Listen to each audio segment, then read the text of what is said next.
जमलेल्या माझ्या तमाम हिंदू बांधवांनो, भगिनींनो आणि मातांनो,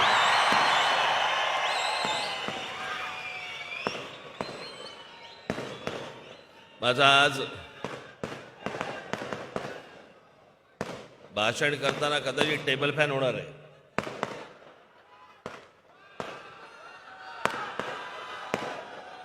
काय आलं?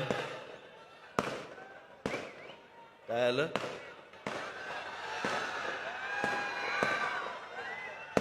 अरे तुम्ही पण आहात.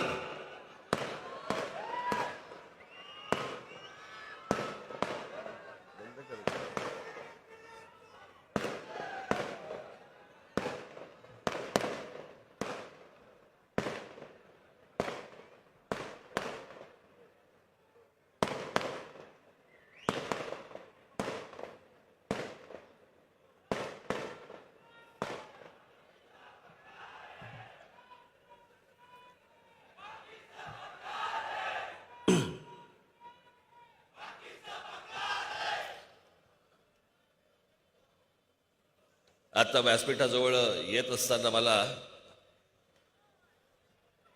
अग्निशामक दलाचा बंब दिसला.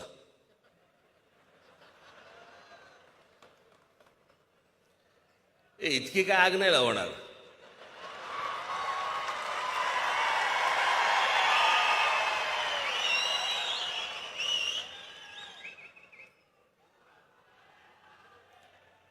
आज दुपारी मी बसलो असताना मला एका पोलीस अधिकाऱ्यांचा फोन आला आणि त्यांनी मला सांगितलं की आपण किती वाजता निघणार आहात. म्हटलं का हो? नाही म्हणे काही छोटक फुटक काही संघटना तुमचा ताफा अडवण्याचा प्रयत्न करणार आहेत. म्हटलं माझा?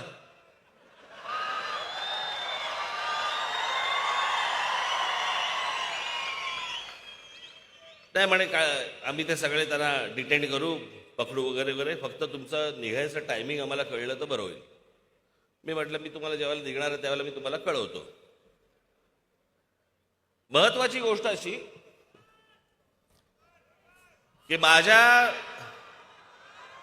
ताफ्याला कोणतरी अडवणार आहे हे इंटेलिजन्सला कळलं.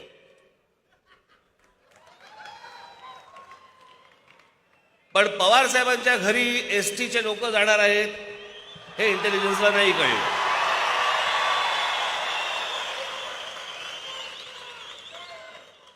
खरं तर त्यांना प्रत्येक गोष्ट माहिती असते. एखादा माणूस शिंकला तर तो करोनाचा शिंकला का साधा शिंकला हेही त्यांना माहिती असतं.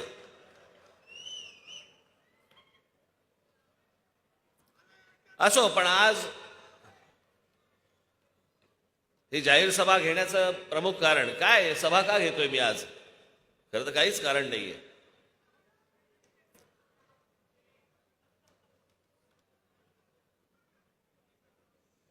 गुढीपाडव्याची सभा झाल्यानंतर अनेकांनी जे आपापले तारे तोडले,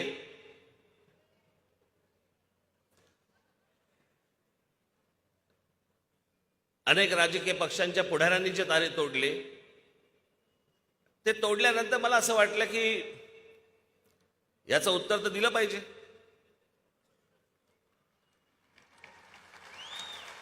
पण मला पत्रकार परिषद घेऊन याचं उत्तर द्यायचं नव्हतं. आणि याचं एकमेव कारण असं होतं की पत्रकार परिषद घेतली जर असती मी,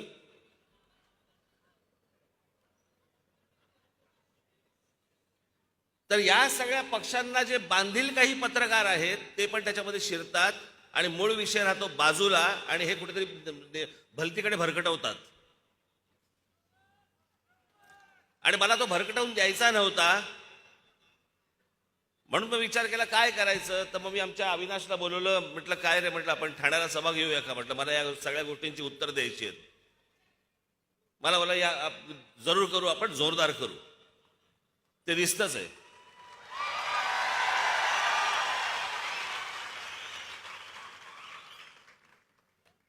मला कोणीतरी मगाशी दाखवलं की आत्ताची ही सभा महाराष्ट्रात काही ठिकाणी विजेच्या प्रश्नासाठी म्हणून वीज नाही म्हणून थांबवली गेली आहे की तिकडे दाखवत नाहीयेत. काय मूर्ख माणसं आहेत हल्ली, सगळं मोबाईलवरती दिसतं.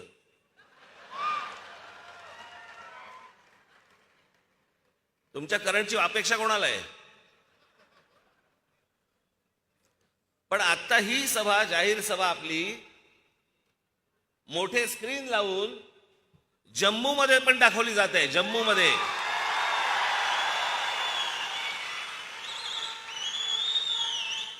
अनेक राज्यांमध्ये ही सभा दाखवली जात आहे.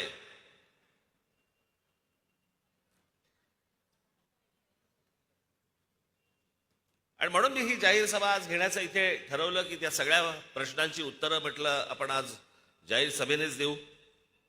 कारण हल्ली काय झालंय, त्या दिवशीची सभा झाली,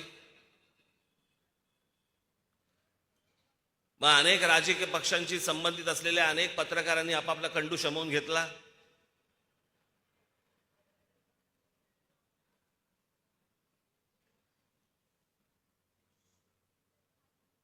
आणि मग वाटेल ते भारतीय जनता पक्षाची स्क्रिप्ट होती. राजकीय पक्षाच्या नेत्यांना सांगणारी हीच सगळी मंडळी. आता सध्या महाराष्ट्रामधल्या अनेक चांगले पत्रकार आहेत, गुणी पत्रकार आहेत, ते ह्या असल्या भामट्या पत्रकारांमुळे एकटे पडलेत. अनेक जण कुठच्या ना कुठच्या तरी राजकीय पक्षाशी संबंधित झालेला आहे. पहिले जातीतनं झाले आणि मग पक्षाकडे गेले. पत्रकारही झालेत आणि काही संपादकही झालेत.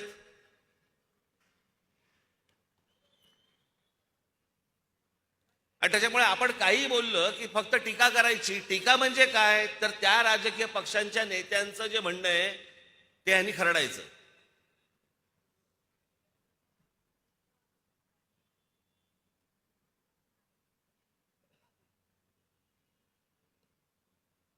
दोन वर्षापूर्वी केलेलं गुढीपाडव्यावरचं भाषण काय झालंय मी तुम्हाला सांगतो. यांचं मी एके दिवशी माझे मित्र आशुतोष गोवारीकर यांचा लगान चित्रपट आला होता आणि त्या लगान चित्रपटाच्या नंतर त्यांचा स्वदेश चित्रपट आला होता. तो स्वदेश चित्रपट मी पाहायला गेलो. मला आशुने बोलवलं.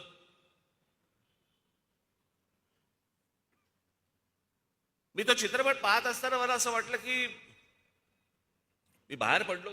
चित्रपट पाहिल्यानंतर बाहेर पडल्यावरती मी आशूला विचारलं, म्हटलं अरे आशू काय पिक्चर बनवलाय? म्हटलं असा काय पिक्चर असतो का? म्हटलं हा काय पिक्चर आहे? मी त्याला काही इकडचं तिकडचं त्याला मी चित्रपटाविषयी काही बोललो वगैरे वगैरे. घरी आलो आणि घरी आल्यानंतर मी विचार केला, मी खरंच चित्रपट पाहिला का? की माझ्या मागे लगान चित्रपट होता. लगान चित्रपट पाहिल्यानंतर मी ज्या वेळेला स्वदेश पाहायला गेलो त्यावेळेला मी माझा एक चित्रपट घेऊन गेलो होतो. माझ्या डोक्यात एक होतं की बाबा आशुतोष गोवारीकरने लगान बनवलाय, लगान नंतर एक असा चित्रपट असेल. आणि मग मी ज्यावेळेला परत तो चित्रपट पाहिल्यानंतर मी आशूला मी सांगितलं, म्हटलं आशू मला माफ कर, म्हटलं मी तो चित्रपट पाहिला नव्हता, मी काहीतरी डोक्यात वेगळंच घेऊन गेलो होतो. ती जी परिस्थिती होती ना ती अनेक पत्रकारांची होती, अनेक संपादकांची होती. गुढीपाडव्याच्या सभेला ते त्यांचं एक स्वतःचं भाषण घेऊन आले होते की नाही या विषयावरती राज ठाकरे बोलणार, या विषयावरती राज ठाकरे बोलणार, हा विषय आणतील, या विषयावरती बोलतील.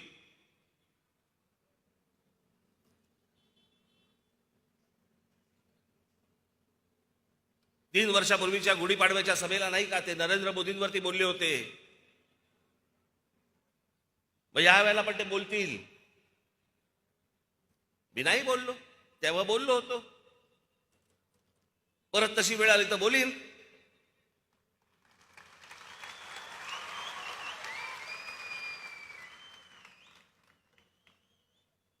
इतरही विषय आहेत, तुमचेही वाभाडे काढायचे आहेत मला.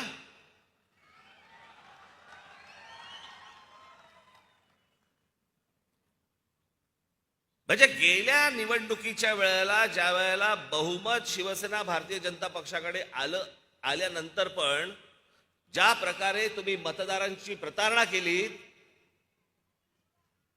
आणि शिवसेना, राष्ट्रवादी काँग्रेस आणि काँग्रेसचं सरकार बनलं त्याच्या अगोदरचा एक पहाटेचा शपथविधी झाला, तो फिसकटला आणि मग यांचं सरकार बसलं. आता या दोन्ही गोष्टींवरती मी बोलल्यानंतर ह्याच्यात भारतीय जनता पक्षाची स्क्रिप्ट कुठची आली, ही तर स्क्रिप्ट अख्ख्या महाराष्ट्राला, देशाला माहिती आहे. ते विसरले होते, फक्त आठवण करून दिली मी.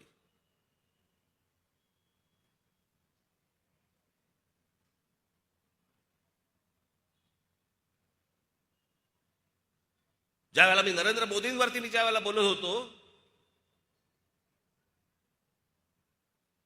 त्यांच्या भूमिका काही मला नाही पटल्या, उघडपणे बोललो. आता हे सांगतायत की मला म्हणे ईडीची नोटीस आली म्हणून मी ट्रॅक बदलला. मी नाही ट्रॅक बदलला, मला नाही लागत ट्रॅक बदलायला.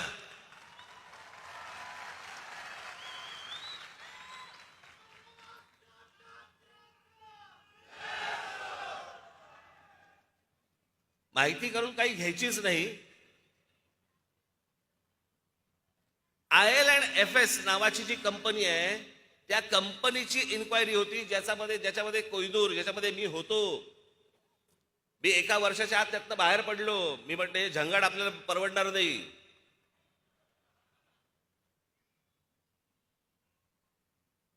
म्हणजे व्यवसायही नाही करायचा का कोणी?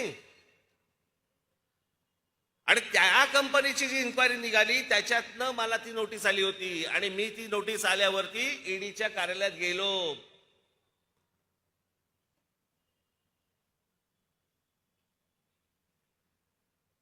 शरद पवार साहेबांना नुसती फक्त चाहूल लागली येते म्हणून. केवढं नाटक केलं त्याच्यावरती.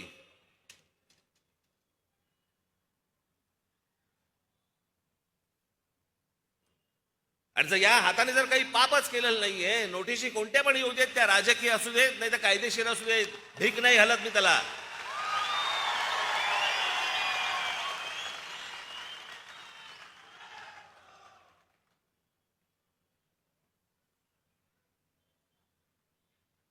बरं, ज्या वेळेला मी बोललो ती गोष्ट उघडपणे बोललो की मला ह्या भूमिका नाही पटल्या म्हणजे नाही पटल्या. पण त्याच नरेंद्र मोदींच्या सरकारमध्ये ज्या वेळेला एखादी भूमिका त्यांची, ज्या वेळेला त्यांचं धोरण 370 कलम ज्या वेळेला काश्मीरमधलं रद्द केलं, त्याला अभिनंदन करणारा पहिलं ट्विट माझं होतं.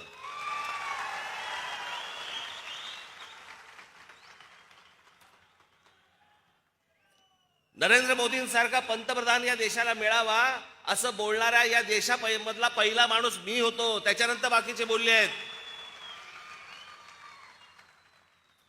ज्या वेळेला मी एखादं स्वप्न ज्या वेळेला एखाद्या पंतप्रधानाकडनं पाहतो, 30 वर्षानंतर म्हणजे राजीव गांधींच्या नंतर एका व्यक्तीच्या हातामध्ये या देशामधलं पूर्ण बहुमत आल्यावरती या देशामध्ये कोणकोणत्या गोष्टी व्हायला पाहिजे होत्या, ज्या मी माझ्या भाषणांमधनं पण बोललो होतो तेव्हा. आजही माझी तीच मागणी आहे की बाकीच्या गोष्टी सोडा, ज्या झाल्या त्या झाल्या. पण नरेंद्र मोदींना माझं सांगणं आहे, आजही सांगणं आहे, या 2 मागण्या तुम्ही पूर्ण करा. या देशावरती खूप मोठे उपकार होतील. एक म्हणजे या देशामध्ये समान नागरी कायदा आणा.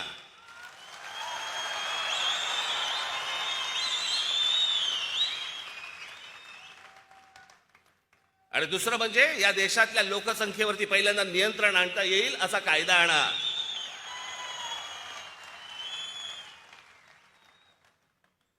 आम्हाला काय आसिया नाहीये की आमच्याकडे 1 तुमच्याकडे 5-5. आम्हाला त्याचा नाही त्रास होत. पण ज्या प्रकारे लोकसंख्या वाढते, ज्या प्रकारे हा देश एके दिवशी फुटेल,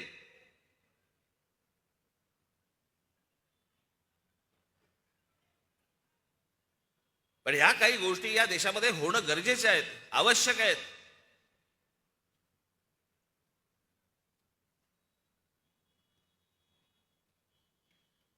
त्याच्यामुळे मला ज्या गोष्टींबद्दल विरोध करायचा होता तो मी केला.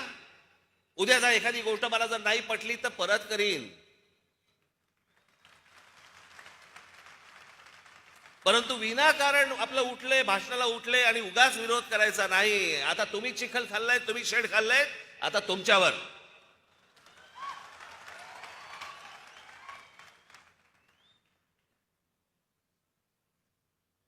माझ्या भाषणानंतर काही प्रतिक्रिया आल्या.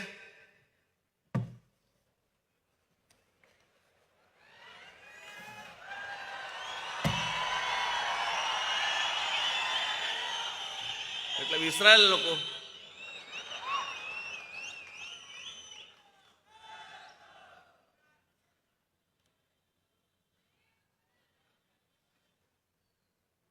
सुप्रिया सुळे बोलतायत.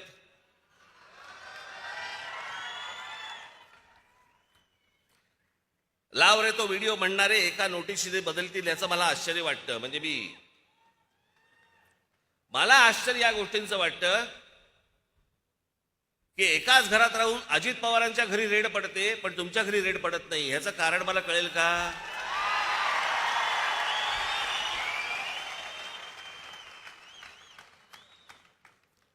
कारण इकडे महाराष्ट्रात कसं आहे, एक एक जण पोहोचवला की पवार साहेब मोदींची भेट घेतात पुढचा माणूस सांगायला.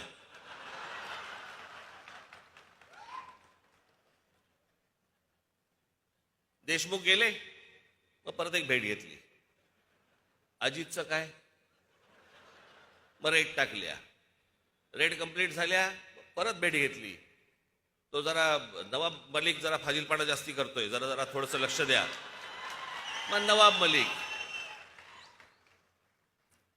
आता नवाब मलिकांचं झालं. परवा दिवशी एक फोटो काढला सगळ्या राज्यसभेतल्या खासदारांचा, नंतर हळूच जाऊन परत आतमध्ये परत भेटले. मग काहीतरी संजय राऊत बद्दल बोलले. असं म्हणे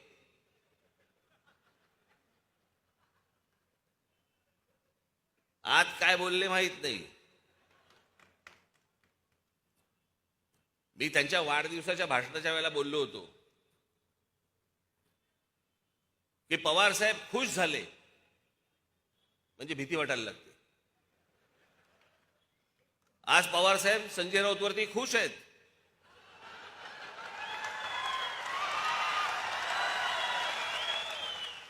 कधी टांगलेला दिसेल कळणार पण नाही. याच्यामध्ये अनेक काँग्रेसवाले गेलेले आहेत.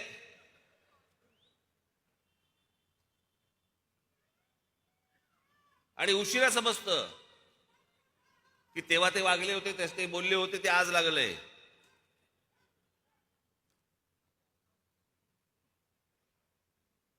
अजित पवारांच्याकडे रेड पडते, अजित पवारांच्या सख्या बहिणींच्या घरी रेड पडते,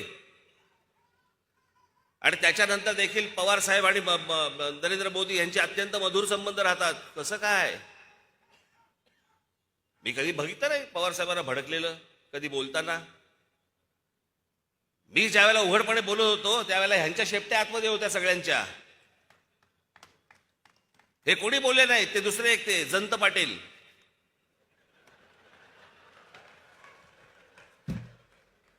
बघा ते जयंत पाटील काय म्हणतायत.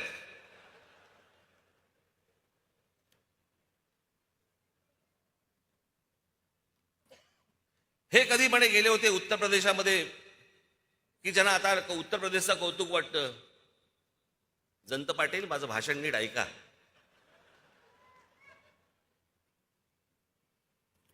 मी म्हटलं ज्या बातम्या कानावरती येत आहेत त्याप्रमाणे जर उत्तर प्रदेशमध्ये जर विकास झालेला असेल तर त्याचा मला आनंद आहे.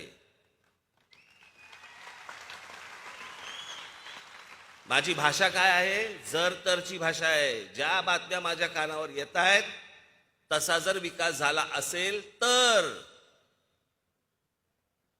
तुम्हाला आठवत असेल तर गेल्या 2014च्या लोकसभा निवडणुकीच्या वेळेला मी सतत सांगत होतो की पंतप्रधान नरेंद्र मोदी उद्याच्या वेळेला नरेंद्र मोदी जेव्हा पंतप्रधान होतील ते झाल्यावरती त्यांनी उत्तर प्रदेश, बिहार आणि झारखंड या 3 राज्यांकडे लक्ष द्यावं.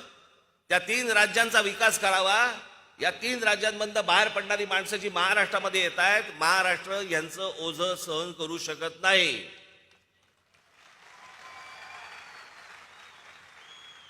माझी सगळी भाषणं काढून बघा. आणि सुप्रिया सुळेने बोलायचं नाही हो. ह्यांचे खायचे दात वेगळे आणि दाखवायचे सुळे वेगळे आहेत.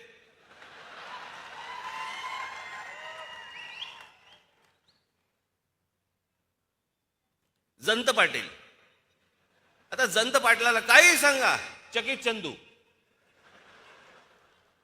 एकदा मागे गृहमंत्री असताना मी त्याला सांगत होतो, ह्याच सगळ्या गोष्टी सांगत होतो. म्हटलं अहो जरा एकदा त्या बेरामपाड्यामध्ये जाऊन बघा, एकदा ह्या सगळ्या वस्तीमध्ये जाऊन बघा. इकडे म्हटलं अत्यंत भीषण अवस्था आहे म्हटलं तिकडे. कधी म्हटलं तिथे कुठे शस्त्र असतील, बॉम्ब असतील. खरे की काय मला काही कल्पनाच नाही.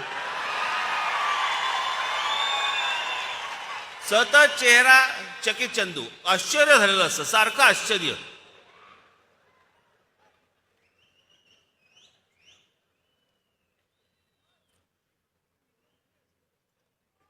संपलेल्या पक्षाबद्दल मी काय बोलणार. संपलेला पक्ष, अरे येऊन बघा, हा काय संपलेला पक्ष आहे का?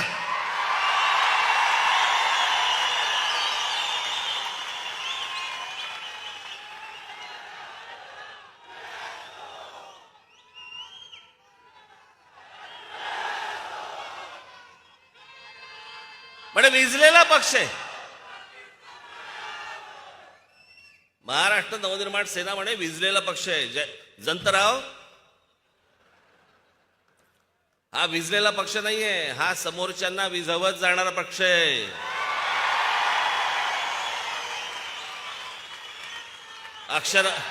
माझ्या अक्षरावरती जरा थोडासा इकडे तिकडे झालं असेल तर बघून घ्या.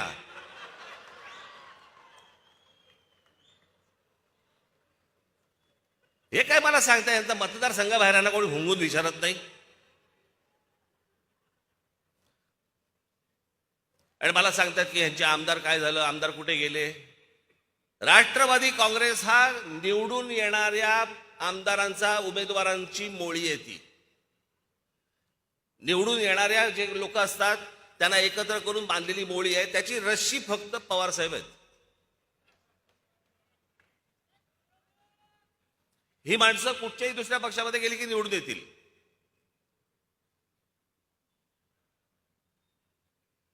मग भुजबळ म्हणालेत,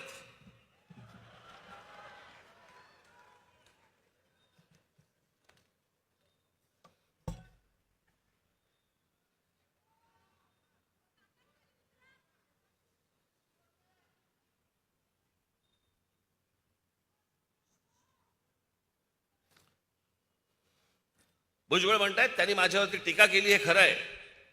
मीही मोदी बीजेपी विरोधात बोलत होतो, त्यामुळे मला जो त्रास सहन करावा लागला तो मी सहन केला, पण त्यासाठी मी माझा मार्ग बदलला नाही. अच्छा,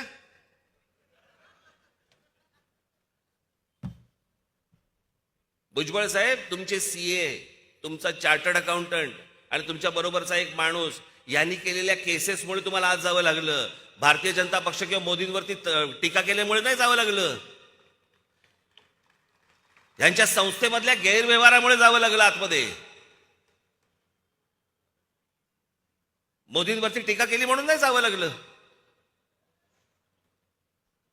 2-2.5 वर्ष जेलमध्ये गेल्यानंतर पहिला शपथविधी यांचा होतो.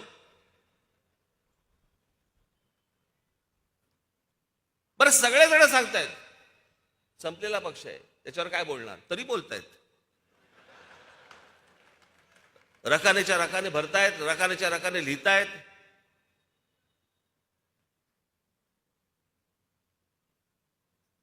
आमचे शेवटचे लाडके अजित पवार काय म्हणतायत बघा.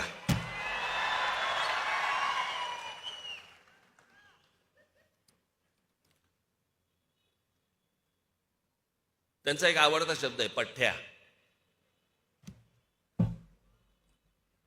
यांना काय म्हणे, भोंगे आत्ताच दिसले का म्हणे, आत्ताच सुचले का, याच्या अगोदर काय म्हणे झोपा काढत होतात का. अजित पवार, मी कधी कधी कुठची कुठची गोष्ट बोललोय ना, हे मला नीट आठवतंय. आणि तुमच्या फक्त माहितीसाठी म्हणून मी 3 व्हिडिओज आणलेत.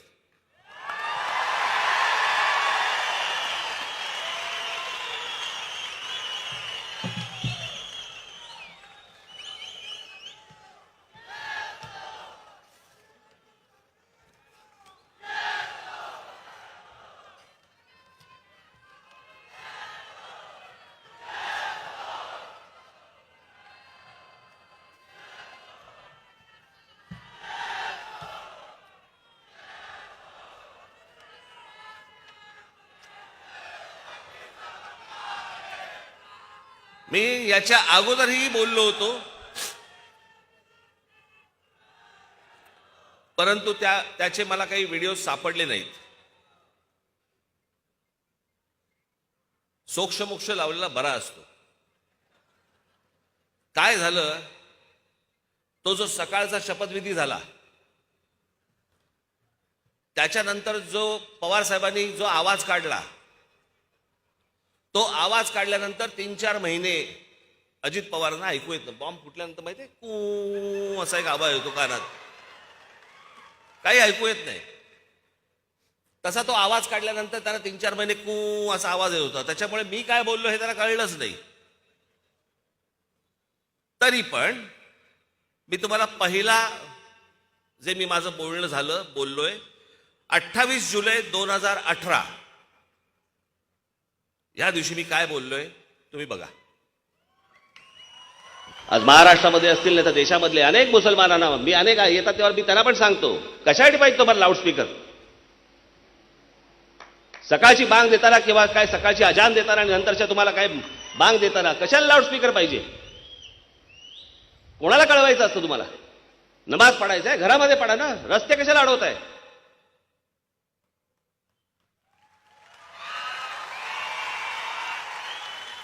1 ऑगस्ट 2018 फक्त सायलेन्स होऊन आम्हाला आणि मग मशिदीवरचे जे लाऊडस्पीकर लागतात जे त्या दिवशी मी त्या औरंगाबादला गेलो संध्याकाळच्या वेळेला, तर मला असं वाटलं की बांगेची कॉन्सर्ट सुरू आहे. सगळ्या ठिकाणून आपले जोरजोरात चालू आहे ते सगळं. त्यांचं त्यांना काय बांग मारायची काय, त्यांना अजान पडायचंय किंवा काय करायचंय तुमचं तुम्ही करा ना. लाऊडस्पीकर कशाला लागतोय? आणि हे 12 महिने 24 तास चालू आहे. इथे फक्त गणेशोत्सवासाठी तुम्हाला 10 दिवस मागतायत, मग 10 दिवसामध्ये तुम्हाला सगळ्या परवानगी बिरवानगी लागतात, त्याला अडखटी आणताय तुम्ही.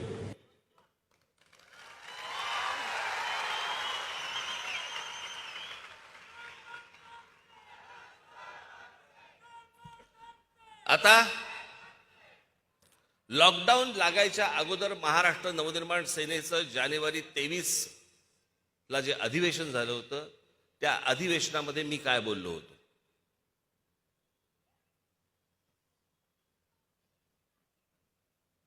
धर्म प्रत्येकाने आपापल्या घरामध्ये ठेवावा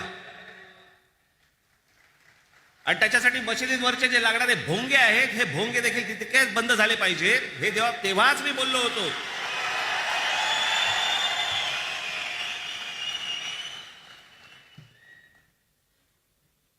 तुमची प्रार्थना, धर्म प्रत्येकाने आपापल्या घरामध्ये ठेवावा आणि त्याच्यासाठी मशिदींवरचे जे लागणारे भोंगे आहेत हे भोंगे देखील तितकेच बंद झाले पाहिजेत. हे तेव्हाच मी बोललो होतो.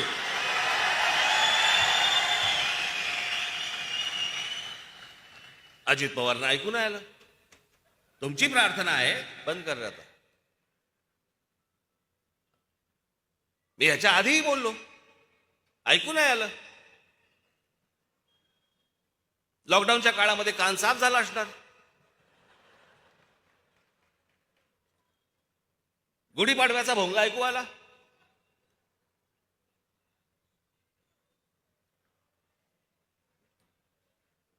बरं मी चुकीचं काय बोललो? या मशिदींवरच्या भोंग्यांचा अख्ख्या देशाला त्रास होतोय. ह्याच्यामध्ये धार्मिक विषय कुठे आहे?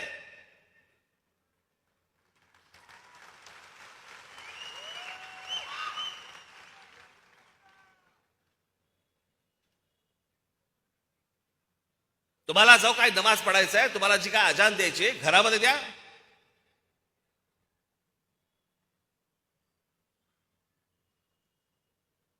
शहरांचे रस्ते कशाला अडवताय? शहरांचे फुटपाथ कशाला अडवताय?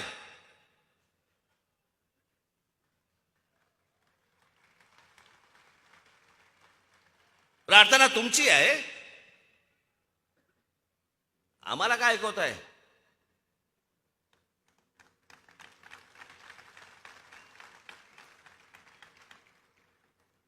आणि जर सांगून जर समजा तुम्हाला समजत नसेल की हे भोंगे खाली उतरवा, तुम्ही आम्हाला विनाकारण त्रास देऊ नका, हे जर नीट सांगून समजत नसेल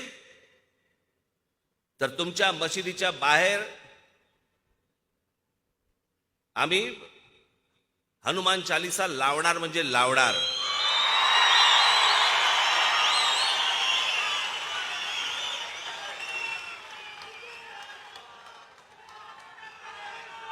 वातावरण आम्ही नाही बिघडवत आहोत.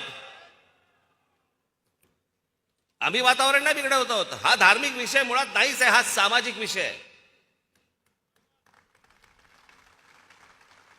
वयस्कर लोकांना, विद्यार्थ्यांना, महिलांना, सर्वांना या गोष्टींचा सकाळी त्रास होतो. 5-5 वेळा तुम्ही दिवसभराबंद तिकडे नमाज पडता, बांग देता.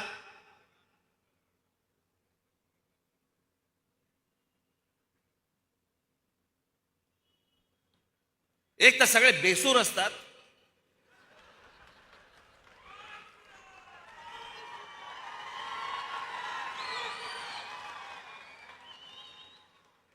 काय म्हणून आम्ही ऐकायचं? रस्त्यावरती घाण झाली तर आपण रस्ता साफ करतो, फुटपाथवरती घाण झाली तर आपण फुटपाथ साफ करतो. मग जर कानाला त्रास होत असेल तर भोंगे खाली उतरवलेच पाहिजेत.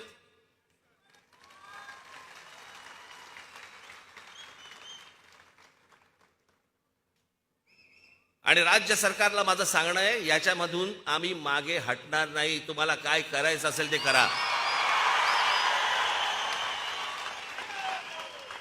या गोष्टीचा एकदा सोक्षमोक्ष हा लागलाच पाहिजे. ज्या देशांमध्ये तुम्हाला जिथे बंदी आहे, अनेक परदेशामधल्या देशांमध्ये बंदी आहे, निमूटपणे ऐकता ना तिकडे.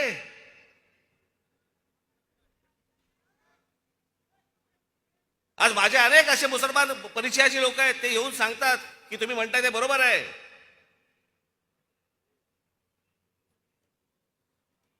असा कोणता धर्म आहे जो दुसऱ्या धर्मीयांना त्रास देतो? आज तुमचा रमजान चालू आहे, आम्ही समजू शकतो.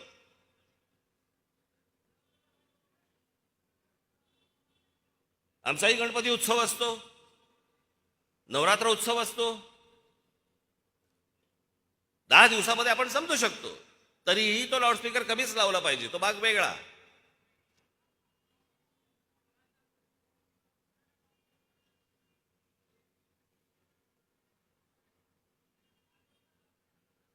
काही सणवार असेल तर आपण समजू शकतो. हे 365 दिवस ज्यावेळेला तुम्ही हे लाऊडस्पीकर मधनं ह्या गोष्टी तुम्ही ऐकवता, कशासाठी, कोणासाठी?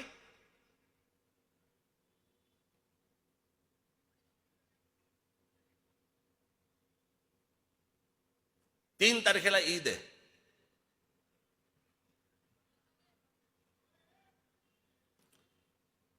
माझी राज्य सरकारला, गृह खात्याला माझी विनंती आहे की कुठचीही तेढ, कुठचीही दंगल, कुठच्याही गोष्टी आम्हाला निर्माण करायच्या नाहीत. आम्हाला त्याची इच्छा देखील नाही. महाराष्ट्राचं स्वास्थ्य आम्हाला बिघडवायचं नाही.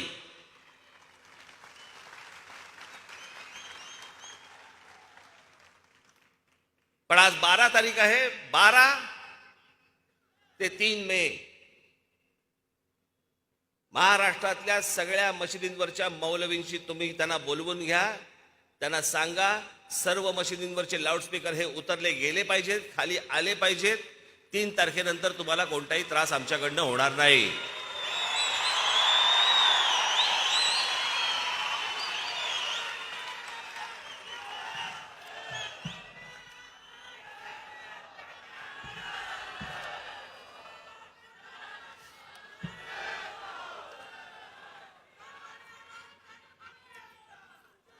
जुलै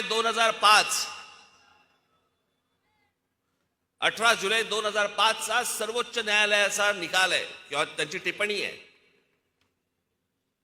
इतरांची शांतता बिघडवून तुम्ही तुमची प्रार्थना करा किंवा मोठे ध्वनिक्षेपक किंवा मोठी वाद्य वाजवून प्रार्थना करा, असं कुठलाही धर्म सांगत नाही.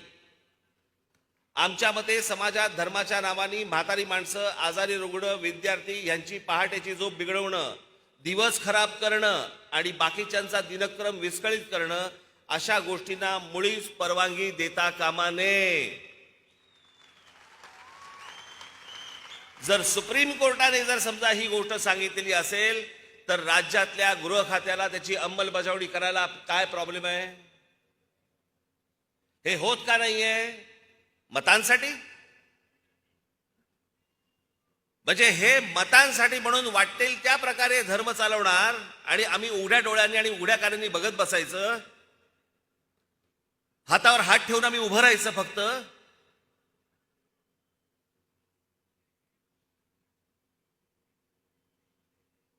आणि हा देशभर त्रास आहे. जे आज माझं भाषण ऐकत असतील त्या सर्व तमाम हिंदूंना माझं सांगणं आहे, 3 तारखेपर्यंत जर ऐकले नाहीत तर देशामध्ये जिथे जिथे मशिदी असतील, जिकडे बांग सुरू असेल तिकडे हनुमान चालीसा हे लागलंच पाहिजे. अख्ख्या देशभर लागलं पाहिजे.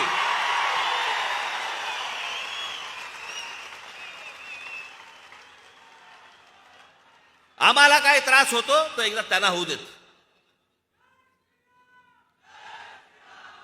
एकमेकांना त्रास देणारा धर्म असू शकत नाही.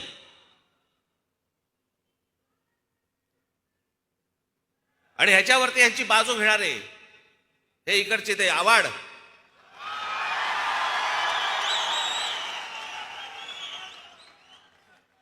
काय पण चेहरा आहे, नागाने फणा काढावा ना जसा.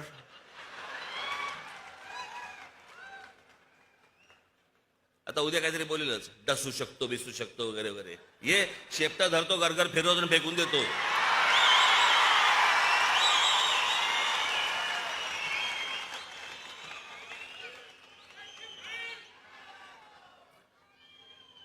राज ठाकरेंनी म्हणे सांगितल्याप्रमाणे कुठच्या दर्ग्यामध्ये किंवा कुठेही मदरशामध्ये जर समजा वस्त्रा जरी सापडला तरी मी राजकारण संन्यास घेईन. सापडेल कसा? दाढी करतच नाहीत.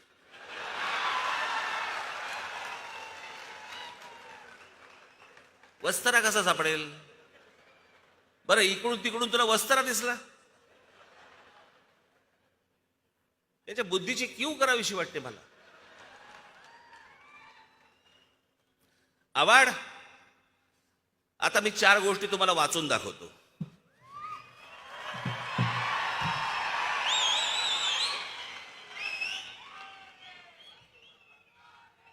24 ऑगस्ट 2001, नीट ऐका आम्ही काय बोलतोय ते. 24 ऑगस्ट 2001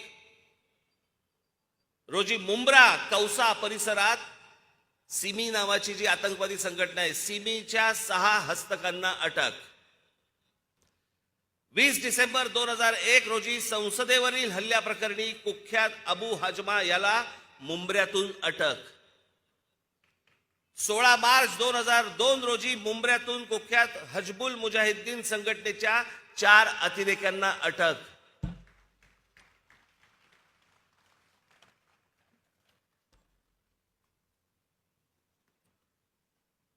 कोणा एका नेत्याच्या हत्येचा कट रचल्याप्रकरणी 3घांना अटक. 23 जानेवारी 2004 रोजी एक दहशतवादी जेरबंद. गुजरात पोलिसांच्या चकमकीत ठार झालेली इशरत जहां शेख ही देखील मुंब्र्यात राहत होती. 2016 मध्ये ताब्यात घेतलेला आयसिसचा हिंदुस्थानातील म्होरक्या मुदब्बिर शेख हा गेली कित्येक वर्ष मुंब्र्यातील अमृतनगर येथे राहत होता. 17 एप्रिल 2003 रोजी लष्कर ए तोयबाच्या 2 अतिरेक्यांना अटक. 16 मे 2003 रोजी मुंब्रा येथूनच मुलुंड बॉम्बस्फोट प्रकरणी मोहम्मद नैमुद्दीन या व्यावसायिकाला अटक.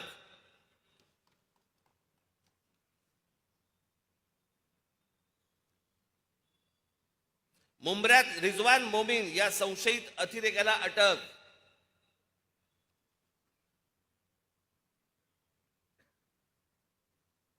सव्वीस जानेवारी 2019 मध्ये मुंब्रा येथील तलाह उर्फ अबू बकार हनीफ पोत्रिक याला दहशतवाद विरोधी पथकाने अटक केली. हे सगळे मुंब्र्यातले आहेत, जिथून आवाड निवडून येतो.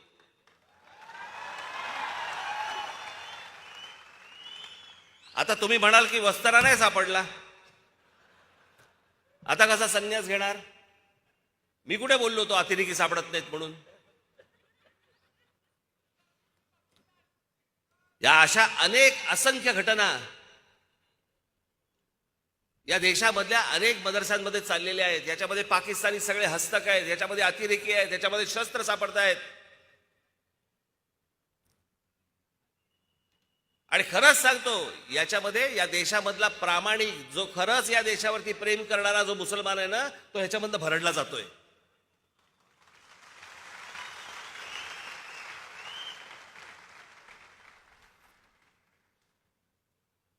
हे आमचे सलीम मामू शेख बसले इथे. सलीम मामा उभा राहा.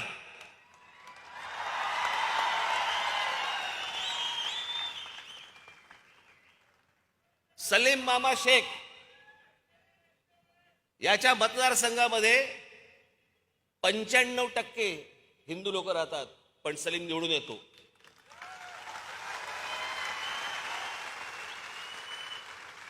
याचं कारण हे मराठी मुसलमान, या देशावरती प्रेम करणारे मुसलमान, या देशाशी प्रामाणिक असलेले मुसलमान असंख्य आहेत, पण हे या लोकांमुळे भरडले जात आहेत.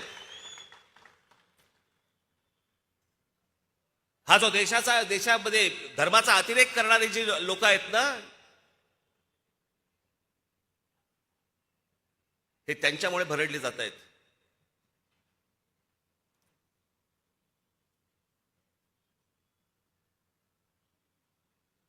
याच्यापेक्षा वेगळी अजून काय भूमिका असावी मला जरा सांगा. आणि पवार साहेब सांगतायत मी जातीयवाद भडकवतो.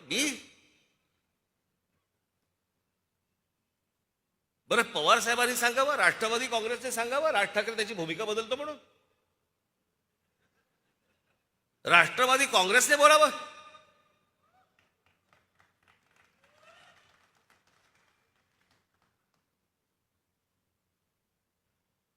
हेच शरद पवार ज्या वेळेला सोनिया गांधी विदेशी पंतप्रधान परदेशी पंतप्रधान या देशाला चालणार नाही हे बोलणारी पहिली व्यक्ती सन्माननीय माननीय बाळासाहेब ठाकरे होती, की ज्यांनी सांगितलं परदेशी व्यक्ती चालणार नाही म्हणून या देशात. आणि मग तो धागा पकडून पवार साहेबांनी काँग्रेसमधनं बाहेर पडले की विदेशी पंतप्रधान आम्ही मान्य नाही करणार म्हणून. 99ला बाहेर पडले, सोनिया गांधी नकोत म्हणून बाहेर पडले. निवडणुकांचा निकाल लागला आणि परत काँग्रेस बरोबर गेले आणि मला असं वाटतं कृषी मंत्री झाले. 2 महिन्यात भूमिका बदलली. अशा तर असंख्य सांगता येतील अशा की जिकडे पवार साहेबांनी भूमिका बदलल्या. हे काय मला सांगतायत मी कोणती भूमिका बदलली?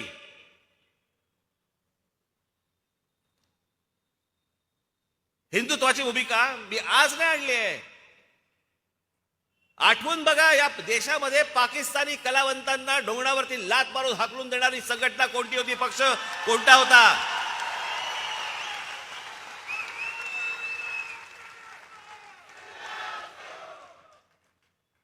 परत जर चित्रपटामध्ये पाकिस्तानी कलावंत घाल तर याद राखा, हे प्रत्येक प्रोड्युसरला नोटीस कोणाकडे गेली होती?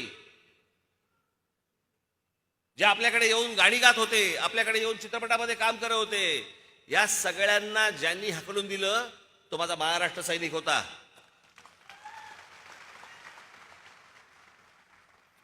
आझाद मैदानवरती ज्या वेळेला त्या कुठची संघटना ती रजा अकादमीने ज्यावेळेला मोर्चा काढला, आमच्या पोलीस भगिनींना मारलं. त्या घोळका करून त्या पोलीस भगिनींना आतमध्ये घ्यायचे आणि त्याला काय शारीरिक त्रास दिले हे आमचे इथे पत्रकार आहेत सगळे. यांच्या गाड्या फोडल्या, जाळल्या, आमच्या पोलिसांना मारलं, कोणी प्रतिक्रिया नाही दिली. त्यांच्या विरोधात फक्त महाराष्ट्र नवनिर्माण सेनेने मोर्चा काढला आणि तो मोर्चा काढल्यानंतर तिथे जो मुंबईचे पोलीस कमिशनर होते त्यावेळेला आरोप पटनायक हे आले आणि ते आमच्या पोलिसांवरतीच डाफरायला लागले. समोरून ते हल्ला करतायत आणि हे सांगतायत, पोलिसांना सांगतायत नाही हल्ला नाही करायचा, त्याला मारायचं नाही, त्याला कुठची गोष्ट करायची नाही. तो मोर्चाच मुळात काढला होता आरोप पटनाईकना मुंबईच्या पोलीस कमिशनर पदावरनं काढून टाकण्यासाठी म्हणून. आणि तो मोर्चाच इतका ताकदवार होता की सरकारला निर्णय घ्यावा लागला आणि आरूप पटनाईकना मुंबई पोलीस कमिशनर पदावरनं काढून टाकण्यात आलं. हा काढलेला मोर्चा हा आमचा होता. अगोदरच्या गोष्टी जर समजा हे विसरून गेले असतील तर आठवण करून देतो.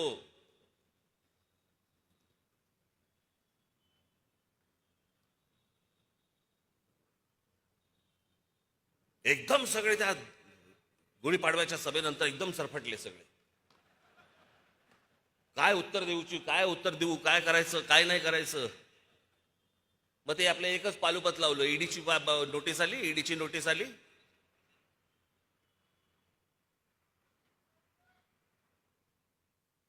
परत आली तर परत जाईल. तुम्ही जाताय का? नुसत्या फक्त प्रॉपर्टी अटॅच केल्या तर शिव्या द्यायला लागले पत्रकार परिषदेत.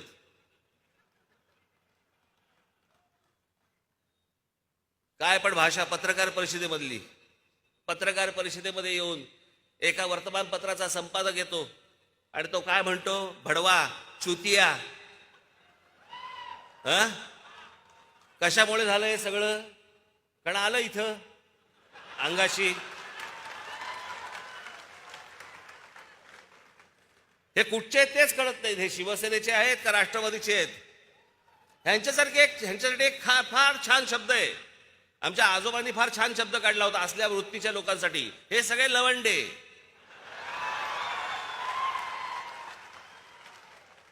वरती अनुस्वार आहे, लक्षात ठेवा.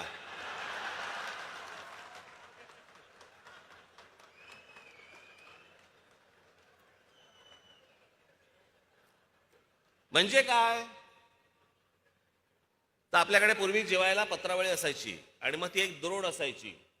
त्या द्रोणेमध्ये वरण टाकलं, आमटी टाकली की ती तिकडे पण लटकते. मग ती लवंडे जिकडे म्हणून ते लवंडे. शिवसेनेकडनं पडलं की शिवसेनेकडे लवंडे, राष्ट्रवादीकडनं पडलं की राष्ट्रवादीकडे लवंडे. ती असे लवंडे.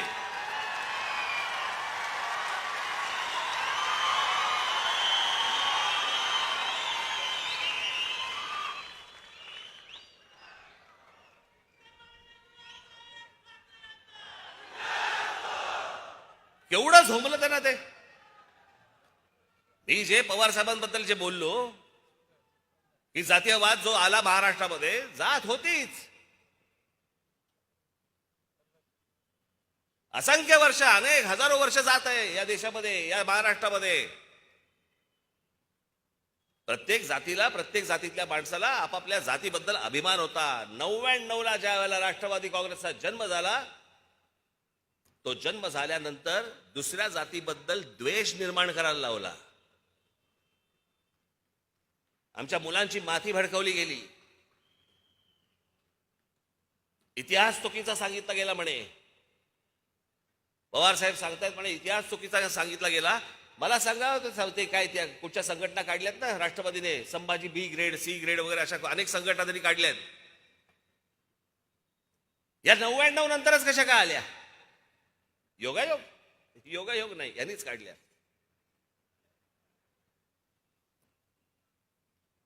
तुम्हाला मी शरद पवार साहेबांच्या एक मुलाखत घेतली होती पुण्याला. मी त्याच्यामध्ये हा प्रश्न विचारला होता. आज काढून बघा. मी त्याच्या पुढे त्यांचं वय ऐकून बघून मी फार खोलात गेलो नाही.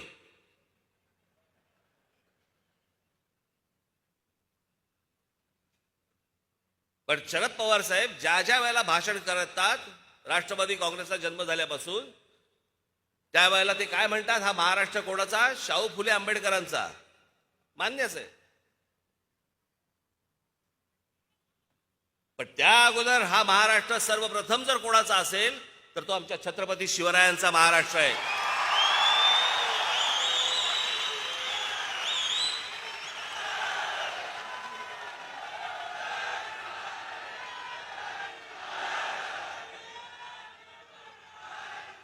पण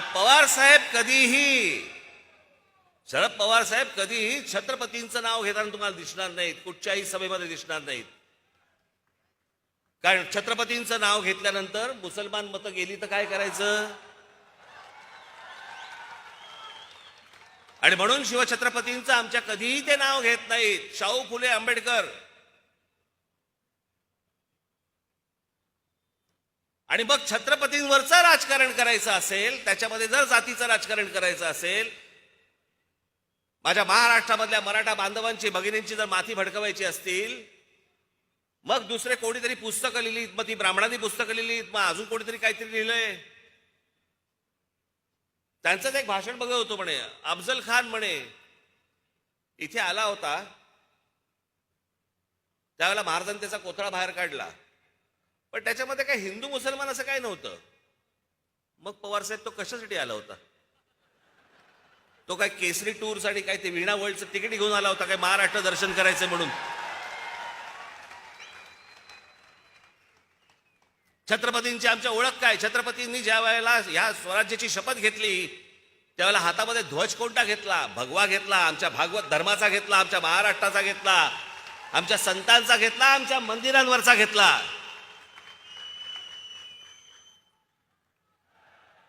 ही लढाई तेव्हा कधी तुम्हाला दिसली नाही का की हिरव्या झेंड्याच्या विरोधातला हा भगवा झेंडा, ही लढाई तुम्हाला दिसली नाही? स्वतः शरद पवार साहेब हे स्वतः नास्तिक आहेत, त्याच्यामुळे ते धर्माकडे बघताना नास्तिकतेतनं बघतात.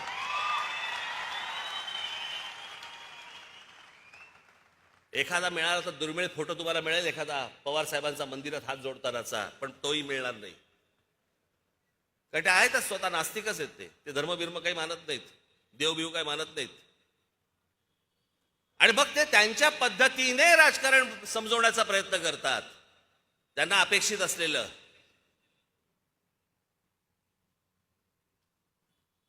आणि मग त्याच्यामध्ये काय, बाबासाहेब पुरंदरे सॉफ्ट टार्गेट, अशी मी सांगितलं तुम्हाला. बाबासाहेब पुरंदरेंनी चुकीचा इतिहास सांगितला, कोणत्या पानावरती कोणत्या ओळीत सांगितला ते तर सांगा ना.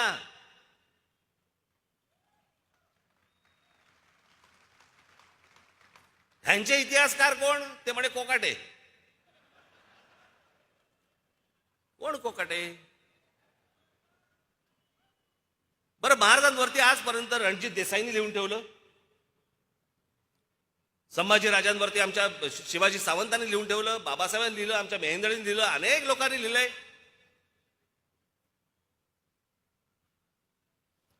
प्रत्येकाने आपापल्या पद्धतीने शिवाजी महाराज महाराष्ट्र समोर आणले. पण घराघरामध्ये जर समजा शिवाजी महाराज कोणामुळे जर पोचले असतील तर ते फक्त बाबासाहेब पुरंदरेंमुळे पोचले. हे नाकारून चालणारच नाही तुम्हाला, आणि हे कोणीही मान्य करतं. मग त्यांची व्याख्यानं असू देत, त्यांची पुस्तकं असू देत, तर काही असू देत,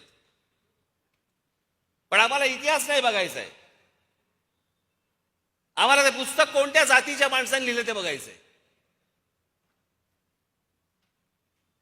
आम्ही आमच्या शिवछत्रपतींचा इतिहास सांगणार नाही आहोत, आम्ही आमच्या मराठेशाहीचा इतिहास सांगणार नाही आहोत. आम्ही मराठेशाहीचा इतिहास सांगताना आम्ही त्याच्यामध्ये फोड करणार. फोड काय करणार की बघा पेशव्यांनी चालवलेलं, पेशव्यांनी केलेली गोष्ट काय, पवार साहेब काय चाललंय? तुमच्यासारख्या बुजुर्ग माणसाने या महाराष्ट्र राज्यामधला जातीपातीचा हा भेद गाडला पाहिजे, गाडून टाकला पाहिजे. तुम्ही याच्यासाठी प्रयत्न केले पाहिजेत, पण तुमच्या स्वतःच्या राजकीय स्वार्थासाठी म्हणून या सगळ्या गोष्टी करताय तुम्ही. या शरद पवार साहेबांकडे अनेक गुण आहेत, खरंच घेण्यासारखे आहेत, पण ह्याचं काय करायचं? मी त्यांच्या वाढदिवसाच्या वेळेला जेव्हा भाषण केलं होतं, त्या भाषणाची माझी पहिली लाईन, तुम्ही पहिली ओळ आज काढून बघा.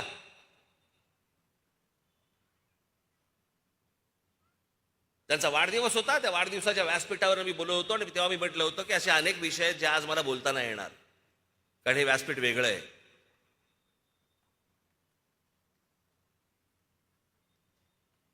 पण हा जातीपातीचा जो चिखल महाराष्ट्रामध्ये होतोय, घडतोय, याला यांचं काय राजकारण करायचं करू देत. माझी महाराष्ट्रातल्या माझी सर्व बांधवांना, भगिनींना माझी विनंती आहे, यातनं बाहेर या.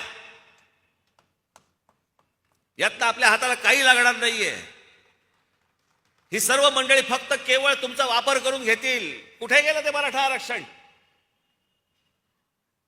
लाखाचे मोर्चे निघाले, उन्हा तानामधनं माझे बांधव भगिनी सगळ्या ठिकाणी मोर्चे घेऊन फिरले. काय झालं त्याचं आठवत असेल तुम्हाला? तेव्हा एकटा राज ठाकरे तुम्हाला सांगत होता हे होणार नाही, ह्याला करायचंच नाहीये, ह्याला निवडणुकीसाठी फक्त तुम्हाला उचकवायचं होतं. त्यांना फक्त तुम्हाला उचकवायचं होतं, त्या उचकवण्यामधनं फक्त मतपत्रात पाडून घ्यायची होती. आता नवीन काढलं, आता ओबीसी समाजाबद्दल काढलं, मग ते प्रकरण आता कोर्टात मध्ये गेलं, मग त्याच्यावरती निवडणुका पुढे ढकलल्या. निवडणुका पुढे ढकलल्या म्हणजे सगळ्या महानगरपालिकांवरती प्रशासक नेमला गेला, म्हणजे राज्य सरकार पण ह्यांच्या हातामध्ये, महानगरपालिकेचा प्रशासक पण ह्यांच्या हातामध्ये, दोन्ही बाजूनी खा.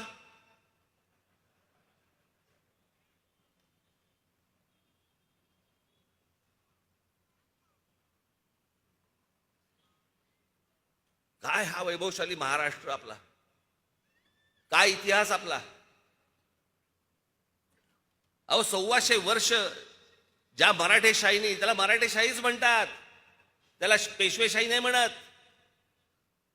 सगळ्या 18 पगड जातीचे सगळे लोक होते त्याच्यामध्ये, जे आणले होते, जवळ आणले होते, ते आमच्या शिवछत्रपतींनी आणले होते. सगळ्या समाजातला प्रत्येक जातीमधला माणूस हा स्वराज्यासाठी लढत होता. आमच्या शिवछत्रपतींकडनं, आमच्या महाराष्ट्र राज्यातल्या आमच्या संतांकडनं आम्ही घेतलेली शिकवण कुठे गेली? काय चालू आहे, आपण काय करतो? बरं, हे प्रकरण कॉलेजपर्यंत आलं, हे प्रकरण शाळेपर्यंत गेलं. शाळेमधली मुलं एकमेकांकडे जातीने बघायला लागले, कॉलेजमधली एकमेकांची मुलं जातीने बघायला लागली. हे आमचे पत्रकार बसले, ह्यांच्यामध्ये जातीमध्ये फाटाफूट झालेली आहे.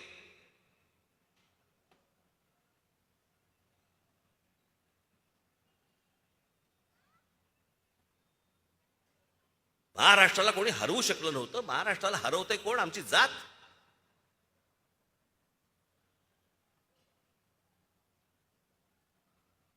आमच्या राज्यातल्या जाती आम्हाला नष्ट करायला निघाल्यात. अहो, जातीतनं बाहेर पडणार नसू तर आपण मराठी कधी होणार? आणि मराठी जर समजा होणार नसू तर आपण हिंदू कधी होणार? कोणत्या हिंदुत्वाच्या गोष्टी घेऊन बसलोय आपण? कसलं हिंदुत्व? जे हिंदू मुसलमान फक्त दंग्यामध्ये जो हिंदू होतो तो हिंदू?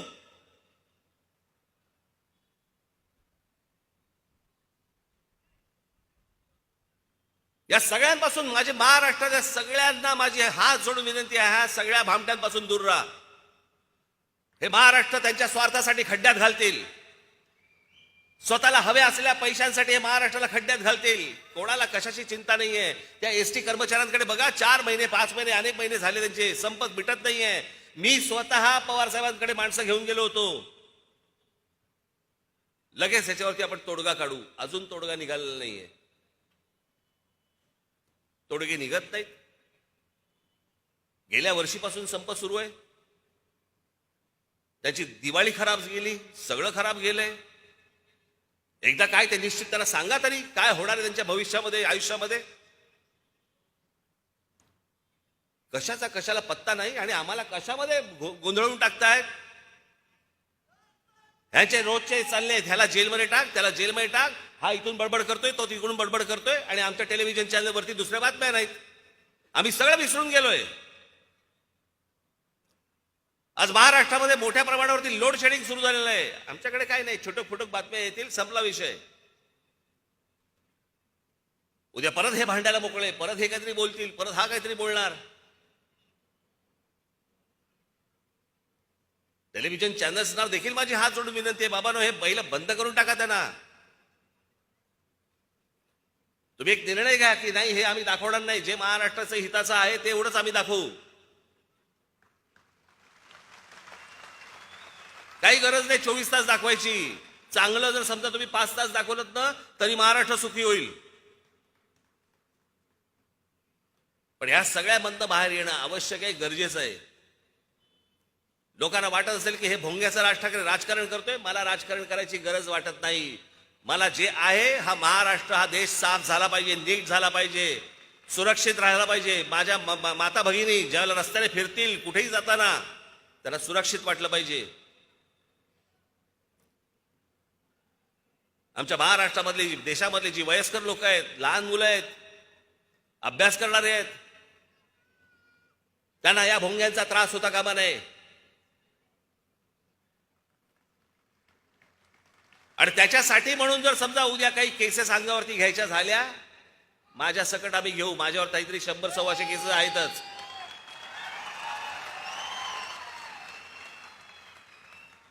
मी मागे म्हटलं होतं ना, अस्वलाच्या अंगावर अजून एक केस आला तर काय फरक पडतो.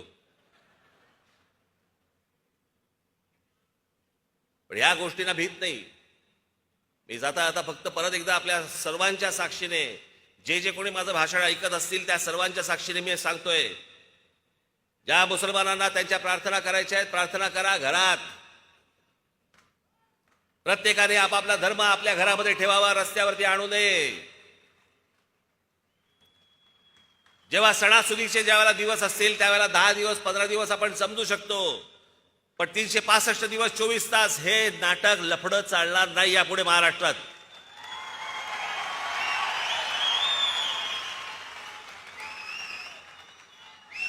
आणि एक गोष्ट सांगतो, आता हनुमान चालीसा सांगितलंय, अजून मी माझ्या पुढच्या भातावातला मी अजून बाण काढलेला नाहीये, तो काढायला मला लावू नका.